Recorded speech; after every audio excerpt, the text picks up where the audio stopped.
One other thing I'll say, if I'm being honest, is like part of doing this work well is being a really good therapist, really good psychotherapist. Like, because, the bulk of the work is done on integration. We talked about integration.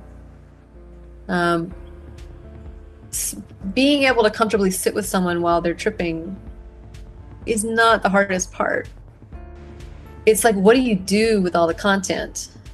That's the part that is where the real work is done. And so to do this well, you have to be a really good psychotherapist. You have to be really good at doing sober, regular old psychotherapy, because you're going to be doing a lot of that when you're doing this work. So, if you're doing psychedelic work, you're spending this much of the pie with the person when they're actually high, and the whole rest of the pie, they're sober, and you're working with that content. So, I think a lot of people do ask me, like, how do you get good at doing psychedelic work? And the answer is, like, you need to be good at doing therapy work, period.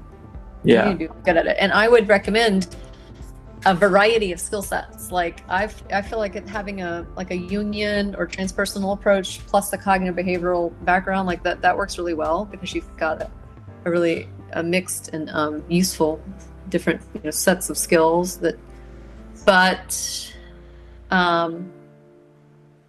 you need to know like what to do with people. So it sounds simple, but you need to be like a really good therapist before you start doing this work. Is what I would say. From that would be my bias.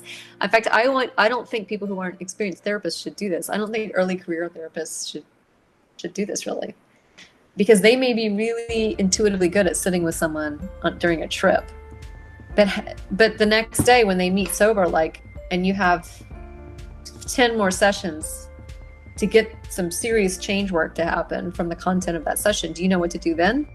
That, I think, is where the meat of the work happens. So my personal bias is spend time getting to be a really good therapist, and take hard people and do challenging work, and push yourself to really be good at this, and really have.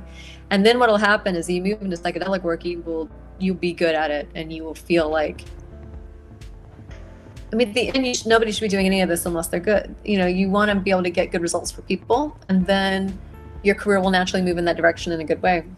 I think if you started too early, just because, people, the idea of doing this work is appealing to people. But I think if you start as an early career therapist doing this too early, and I can totally understand why that's tempting to do.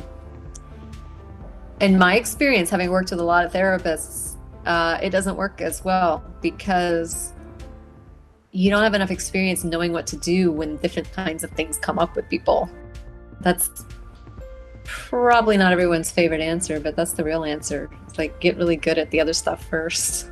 Yeah. And then, because then you will have a successful career doing it, right? From a career counseling point of view, then you'll be good at it, then you'll be successful at it, right? It can be, I've seen therapists come through trainings and do this work, and they're just not that good at it, and they don't succeed. The person can have this really profound, the client will trip and have experiences. The therapist just doesn't really know where to go with it, and doesn't go in the right direction with it, or then the whole thing, you really don't get much momentum. The therapist being really good makes a huge difference. That's the difference between this and going to an underground circle, like ayahuasca circle or something. Anybody can have a powerful experience on a psychedelic. You can do that on your own at home, right? People do it. Yeah. The difference between that and psychedelic psychotherapy is a big difference. And the difference is that the psychotherapist knows what to do and where to go, and it's not the kind of thing that you can train someone in a one-off training, because every single individual goes somewhere different. I've never had two clients the same, right? Every single client that comes to this work is completely different, and you got to be really on your toes, and you got to be paying attention and watching what's going on and knowing when to move and when to not move, and so I don't want to make it sound like it's really cryptic, right? But a lot of that is just intuitive therapy skill that comes with experience, I think.